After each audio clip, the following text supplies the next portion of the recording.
ನನ್ನ ಮಾಧ್ಯಮ ಮಿತ್ರರಿಗೂ ನಮಸ್ಕಾರ. ನಮ್ಮ ಮನೆಯಲ್ಲಿ ಬಸಳೆ ಹೇಗೆ ನೆಡೋದು ಅಂತ ನಾನು ನಿಮಗೆ ಹೇಳಿದ್ದೆ.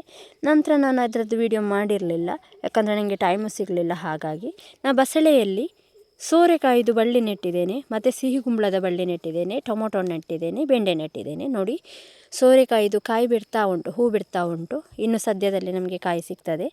ಹಾಗಾಗಿ ನೋಡಿ, ಚಂದ ಬಂದಿದೆ ಬಳ್ಳಿ. ಮತ್ತು ಟೊಮೊಟೊ ಗಿಡ ತುಂಬ ನೆಟ್ಟಿದೆ, ಅದರಲ್ಲಿ ಒಂದು ಗಿಡ ಮಾತ್ರ ಬದುಕಿದೆ, ಮತ್ತೆಲ್ಲ ಸತ್ತಿದೆ. ಪರವಾಗಿಲ್ಲ, ನನಗೆ ಎಷ್ಟು ತಿಂತೇನೆ ಗೊತ್ತಿಲ್ಲ, ಎಷ್ಟು ಸಿಗ್ತದೆ ಅಷ್ಟು ನಾನು ರಿಶ್ಯೂ ಮಾಡ್ಕೊಳ್ತೇನೆ. ಮತ್ತು ನವಿಲು ತುಂಬ ಉಂಟು, ನವಿಲು ತಿನ್ಬೋದು. ಹಾಗೆ ಮಂಗ ಕೂಡ ಉಂಟು, ಮಂಗ ಸಹ ತಿನ್ಬೋದು, ಹೇಳಲಿಕ್ಕಾಗೋದಿಲ್ಲ. ನನಗೆ ಎಷ್ಟು ಸಿಗ್ತದೆ ಅಷ್ಟು ಮಾತ್ರ ನಾವು ರಿಶ್ಯೂ ಮಾಡ್ಕೊಳ್ಬೇಕಾಗ್ತದೆ. ಇಲ್ಲಿ ಮನೆ ಹಿಂದಿಂದ ಯಾವುದಾದ್ರೂ ಪ್ರಾಣಿ ಪಕ್ಷಿ ಬಂದರೆ ಗೊತ್ತಾಗೋದಿಲ್ಲ. ನೋಡಿ, ಟೊಮೊಟೊ ತುಂಬ ಚೆಂದ ಬಂದಿದೆ.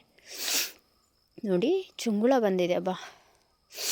ನಾವು ನೋಡದೆ ಬಿಟ್ಟಾಗ ಇದು ಗಿಡ ಎಲ್ಲ ತಿಂದುಬಿಡುತ್ತೆ. ತಿಂದ ನಂತರ ನಮಗೆ ಅದು ರೋಗ ಬರುತ್ತೆ, ಅದಕ್ಕೆ ಮದ್ದು ಹಾಕಬೇಕು, ಆ ಥರ ಟೆನ್ಷನ್ ಇರುತ್ತೆ. ಹಾಗಾಗಿ ನಾವು ದಿನಕ್ಕೊಮ್ಮೆ ಗಿಡಗಳನ್ನೆಲ್ಲ ನೋಡ್ತಾ ಇರಬೇಕು, ಏನಾಗಿದೆ ಹೇಗಿದೆ ಅಂತ ನೋಡ್ತಾ ಇರಬೇಕು.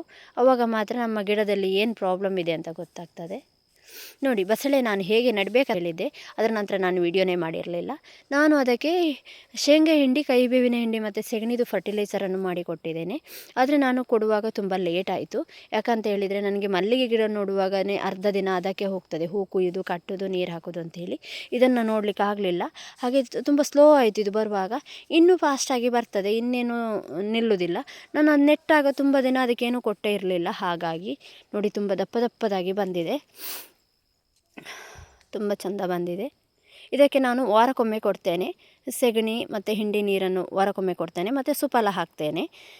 ಇದು ತೆಗೆಯುವಾಗ ಮಾತ್ರ ನಾವು ಯಾವ ದಿನದಲ್ಲಿ ನಾವು ಕಟ್ ಮಾಡ್ತೇವೆ ಆ ದಿನದಲ್ಲಿ ನಾವು ಫರ್ಟಿಲೈಸರನ್ನು ಕೊಟ್ಟರೆ, ಗೊಬ್ಬರವನ್ನು ಕೊಟ್ಟರೆ ಅದು ನಮಗೆ ಡಬಲ್ ಆಗಿ ಬರುತ್ತೆ. ಇದು ಹೇಳ್ತಾರೆ ದಿನಕ್ಕೆ 1 ಇಂಚು ಬೆಳೀತದೆ ಅಂತ ಹೇಳ್ತಾರೆ. ಹಾಗಾಗಿ ನೋಡಿದ್ರಲ್ಲ ಸ್ನೇಹಿತರೆ, ನನ್ನ ಈ ವಿಡಿಯೋ ನಿಮಗೆ ಇಷ್ಟ ಆದರೆ ಲೈಕ್ ಮಾಡಿ, ಶೇರ್ ಮಾಡಿ, ಕಮೆಂಟ್ ಮಾಡಿ ಅಂತ ಹೇಳ್ತೇನೆ. ಸಬ್ಸ್ಕ್ರೈಬ್ ಮಾಡೋದಂತೂ ಖಂಡಿತ ಮರಿಬೇಡಿ ಅಂತ ಹೇಳ್ತೇನೆ. ಇನ್ನೂ ಜಾಸ್ತಿ ಬರುತ್ತಲ್ಲ ಬಸಳೆ, ಆವಾಗ ಕೂಡ ನಾನು ನಿಮಗೆ ವಿಡಿಯೋ ಮಾಡಿ ಹಾಕ್ತೇನೆ. Thank you, bye.